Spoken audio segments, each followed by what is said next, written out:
Voy a intentar responder las diferentes preguntas que se me han hecho en varias partes. La primera pregunta es cómo va a afectar esta situación que estamos viviendo pues a la educación. Bueno, hay que considerar que educar en las casas es casi un privilegio.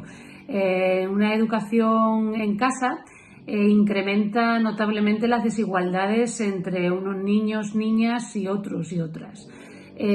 Porque bueno, no todo el mundo tiene acceso a un ordenador, hay zonas que sufren la brecha digital, no todos los padres están en condiciones de ayudar a sus hijos y a sus hijas, bueno, porque algunos tienen que trabajar, por ejemplo, porque otros tienen que conciliar el teletrabajo con el cuidado de la casa y con las tareas domésticas y de cuidados también, porque otros tienen pues a otras personas dependientes a su cargo, porque algunos no pueden teletrabajar, ¿no? O sea, tenemos ahí a las sanitarias y a los sanitarios que no pueden teletrabajar. Eso es un trabajo de presencia física que por eso precisamente supone una asunción mayor de riesgos, ¿no?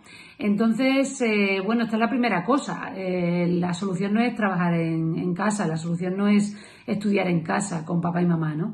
La solución es invertir en el sector público, en la salud, como hemos visto que es necesario, y en la educación. Claro, más profesores por aula y no menos, una ratio de alumnos-profesor pues más baja, para poder mantener las distancias o las condiciones higiénicas que nos va a exigir pues esta pandemia durante un buen tiempo hasta que bueno, pues tengamos una vacuna que sea accesible a todo el mundo.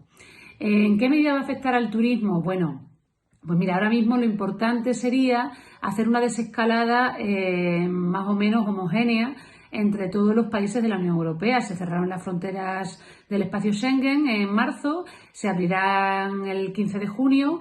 Está claro que hay muchos países que viven del turismo, entre ellos España, y que, bueno, pues hay que empezar a normalizar. Pero hay que hacerlo, bueno, pues que con mucho cuidado y con muchas cautelas, porque, como decía antes, hasta que no tengamos una vacuna podemos tener brotes y rebrotes y esto pues se cuenta en números de vidas humanas, ¿no? Entonces, bueno, pues esa desescalada para abrir el espacio Schengen al turismo ha de ser homogénea y ha de ser coordinada. Y después, bueno, nosotras deberíamos pensar en hacer un turismo de interior, en visitar nuestro país, en hacer un turismo más vinculado pues a la familia y a los amigos, también para reactivar la propia economía española y porque además podemos reencontrarnos también con un entorno que quizás no conocíamos tan bien o no habíamos disfrutado con un reposo que ahora nos viene impuesto, pero que quizás también sea una gran fuente de aprendizaje, ¿no? La tercera pregunta que se me hacía es qué cosas podrían mejorar en la Unión Europea. Bueno, pueden mejorar muchas cosas. La propia estructura de la Unión Europea pues debería ser más democrática. Sabéis que la única institución que tiene un carácter democrático representativo pues es la del Parlamento Europeo, que por cierto es la más progresista que hay, ¿no? Entonces, bueno, democratizar la Unión Europea sería importante. Sería importante también que el pilar social de la Unión Europea pues fuera más potente, que está infradesarrollado, esto es, que hubiera una apuesta superior, ¿no?, para distribuir la riqueza y para potenciar los derechos sociales y los derechos laborales, ¿no? Ahora que viene una crisis económica y que va a haber pues tantísimas personas que van a estar en paro o que van a vivir de manera mucho más precarizada, o sea, van a ser más pobres. Se sabe, por ejemplo, que las mujeres van a ser más pobres, ¿no?, de lo que ya eran, ¿no? Entonces, bueno, pues esa apuesta por los derechos sociales y laborales pues también tiene que tener perspectiva de género, ¿no?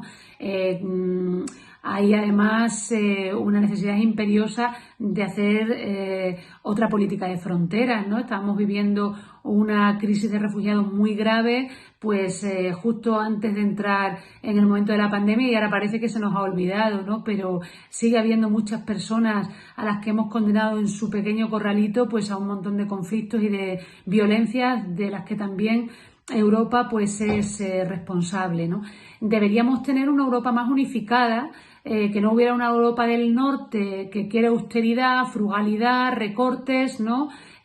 transformaciones en unas infraestructuras que básicamente vienen a subvencionar ellos con su dinero, ¿no? Y una Europa del Sur, y que no hubiera tampoco pues una Europa del Este y una Europa del Oeste, ¿no? Una Europa del Este que ahora parece que está derivando en formas claramente autoritarias, en recortes de derechos y libertades, y una Europa del Oeste que está intentando mantener el Estado de Derecho, ¿no? El Estado democrático de Derecho. Es importante salir de esto sabiendo que hay que ser más libres, que tenemos que tener nuestros derechos humanos salvaguardados, además de apostar pues por una política securitaria, es decir, por más seguridad sobre todo sanitaria. Cuidado, porque lo importante no es tanto tener un gran Estado, un sector público enorme, cuanto que ese sector público esté orientado al cuidado y no a la represión. Más sanitarios y menos militares. Esto diría sobre las 3 primeras preguntas.